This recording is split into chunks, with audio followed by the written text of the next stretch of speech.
मित्रों जैसा सबसे पहले तो आप नया पता और परमानेंट उसकी शुभकामनाएं क्या कहेंगे आप? मित्रों, ये एक व्यवस्था रहती है, सरकारी व्यवस्था रहती है, तो उसका एक प्रकार से जनहित में कहिए या एक व्यवस्था के नाते से जो चीज़ें बनाई गई हैं उसमें ये मकान जो है 3 कृष्णा मेनन मार्ग, ये मकान डिपार्टमेंट के लोगों ने मुझे अलॉट किया और लगभग 1.5-2 महीने इसका रेनोवेशन में लग गए, क्योंकि काफ़ी समय से इसका रेनोवेशन नहीं हुआ था।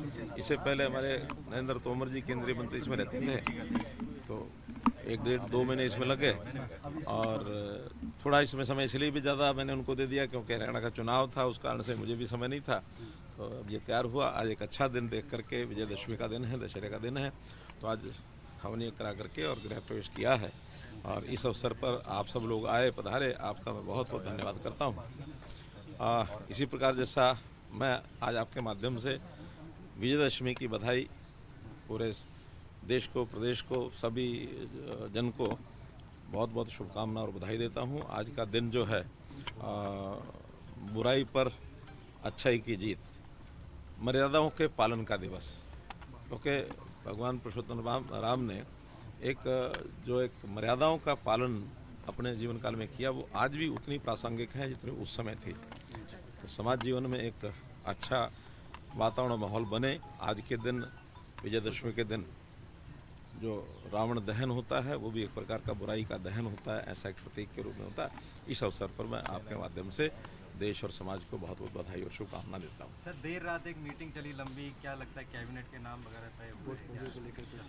देखिए, पार्टी संगठन में इस प्रकार की मीटिंग्स कोई नई बात नहीं है। समय समय पर जिस चीज़ की आवश्यकता होती है उस हिसाब से मीटिंग्स होती हैं, करनी होती हैं। जहाँ हमको उसमें भाग लेना हो तो हम लेते हैं, जहाँ नहीं लेना तो वहाँ नहीं लेते हैं। आजकल चूँकि हरियाणा का जो दौर है, जो आप लोगों को पता ही है चला है, तो उसमें मीटिंग्स की अपनी एक महत्व है। तो उस मीटिंग की जो सारी बातें हैं वो जब कोई चीज़ निर्णय होगा तो आपके सामने बताएंगे। शपथ ग्रहण की तारीख टेंटेटिव क्या, मोटे रूप से फाइनल है कि 17 तारीख को प्रधानमंत्री जी का नोट हमको मिल गया है, तो 17 तारीख को पंचकुला में और मुख्यमंत्री जी और अन्य जो मंत्रिमंडल के साथी हैं उन सब का शपथ ग्रहण समारोह पंचकुला में होगा। इस तरीके से देखते हैं सर, पहले 100 दिन को लेकर आप क्या उम्मीद करेंगे हरियाणा सरकार से, क्योंकि 9.5 वर्ष तक आपने संभाला, और आप कैसे देखते हैं 100 दिन पहले किस तरीके के रहेंगे हरियाणा के लिए, जो संकल्प रखे गए थे बीच, उसको लेकर के भी किस तरीके की उम्मीदें करते हैं? देखिए, सरकार जब भी होती है, जब भी बनती है, तो उस समय ये सारी चीज़ें मुख्यमंत्री का अपना प्रेरोगेटिव होता है। मुख्यमंत्री अपनी टीम के साथ बैठ करके विचार करते हैं और आगे वो किस प्रकार की योजना बनाएंगे। जनहित में क्या जनता की अपेक्षाएं होती हैं, तो जनता की अपेक्षाओं को पूरा करने के लिए बहुत चीज़ें ऐसी होती हैं जो पहले चल रही होती हैं, उनको पूर्ण करना, बहुत ऐसे नए संकल्प लिए जाते हैं, संकल्प पत्र भी जारी हुआ है। उसके अनुसार जब भी वो बैठ करके तय करेंगे अपने पहले मंत्रिमंडल की बैठक में, मुझे लगता है ज़रूर कोई ना कोई विचार वो आपको देंगे, और जो वो देंगे मान के चलना है कि भारतीय जनता पार्टी की परंपरा रही है, जो कहा है सो किया है, और जो किया है वही बताया है। तो इस नाते से जो बताएंगे मुख्यमंत्री से बताएंगे। नायब शरीफ से कहा गया था कि शपथ बाद में लेंगे, पहले रिजल्ट घोषित करेंगे, और वैसा ही करने जा रहे हैं। अब ये तो मुख्यमंत्री बताएंगे।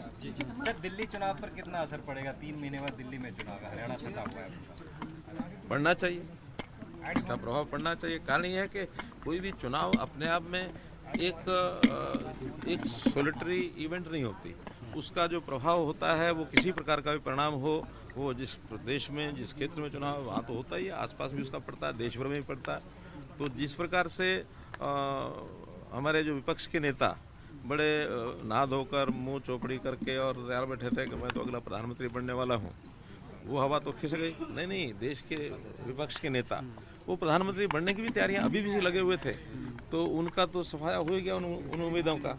और हरियाणा की जो जीत है, ये संदेश हरियाणा के लिए तो है ही है, पूरे देश के लिए वो संदेश है कि मोदी जी की नीतियाँ, मोदी जी का जो काम करने का तरीका है, उपलब्धियाँ हैं, वो सारे देश में असरकारी हैं, हरियाणा में भी असरकारी हैं। सर, ईवीएम पे एक बोल रही है, कांग्रेस आपस में लड़ रहे हैं, कह रहे हैं उसको जिम्मेदारी लेनी चाहिए, उसको जिम्मेदारी लेनी चाहिए। रिकाउंटिंग की मांग की है सर, लेटर लिखा वो तो हमारे मुख्यमंत्री जी ने अपनी पिछली प्रेस कॉन्फ्रेंस में कहा ही था कि चुनाव परिणाम के समय जनता देगी जवाब और ये कहेंगे ईवीएम खराब है। लेकिन अपने नेताओं पे भी प्रश्न उठा रहे हैं। कैप्टन अजय यादव कहते हैं कि कांग्रेस में ओबीसी विभाग एक झुंझुना है, पंजाबी वर्ग, वैश्य वर्ग, इन तमाम चीज़ों का ध्यान नहीं रखा कांग्रेस ने। उन्होंने अजय यादव ने भूपेंद्र हुड्डा पर प्रश्न उठाया, शमशेर गोगी ने भूपेंद्र हुड्डा पर प्रश्न उठाया। आप कहीं ना कहीं निशाना भूपेंद्र हुड्डा। ये कोई बहुत नई बात नहीं है, क्योंकि कांग्रेस पार्टी के नेताओं की संस्कृति यही है। वो संस्कृति का उपयोग निरंतर सब करते हैं, कोई इधर का करता है, कोई उधर का करता है, वो लगातार लगे रहते हैं। केवल एक नाम लेने की आवश्यकता नहीं है। सभी नेता इसी प्रकार से एक दूसरे को कटघरे में खड़ा करते हैं और यही एक सबसे बड़ा कारण है कि जो भारतीय जनता पार्टी की फेवर करता है। सर सामना में लिखा है कि कांग्रेस ओवर कॉन्फिडेंस सरकार को जिस तरह का मैंडेट मिला है, क्या कैबिनेट का स्वरूप इस बार कुछ बदला हुआ नजर आएगा? मुख्यमंत्री का प्रेरोगेटिव है, वो करेंगे। सर सामना में लिखा है कि कांग्रेस जो है वो हरियाणा में ओवर कॉन्फिडेंस थी, इसीलिए नतीजे ऐसे आए। क्या दोबारा से एक बार फूट पड़ती दिखाई दे रही है गठबंधन में? उनका गठबंधन है ही कहाँ? फूट तो तब बढ़े ना जब कोई गठबंधन हो। आखिर उसी गठबंधन में वो एक दूसरे का सहयोग मांगते हुए और अलायंस करते हुए नजर आए। वहीं फिर एक दूसरे ने नकारा और पार्टियों ने ये भी नारा दिया कि उनकी जो सहयोगी पार्टियां और जो जिसके साथ गठबंधन करने की बात वो करते रहे कि भी सनम डूबेंगे, खुद अकेले डूबेंगे, तुम्हारे साथ क्यों डूबेंगे। कांग्रेस कहती है कि सनम हम तो डूबेंगे, तुम्हें साथ लेके डूबेंगे। तो वो ना साथ आगे चलने में साथी हैं, ना डूबने में साथी हैं। डूबेंगे भी अलग अलग, साथ चलेंगे तब भी अलग अलग ही रहेंगे। साथ चलने वाली स्थिति नहीं होती। धन्यवाद। देश दुनिया की हर खबर सबसे पहले देखने के लिए फॉलो करें Dainik Savera TV, YouTube, Facebook, Instagram, X और व्हाट्सएप चैनल पर।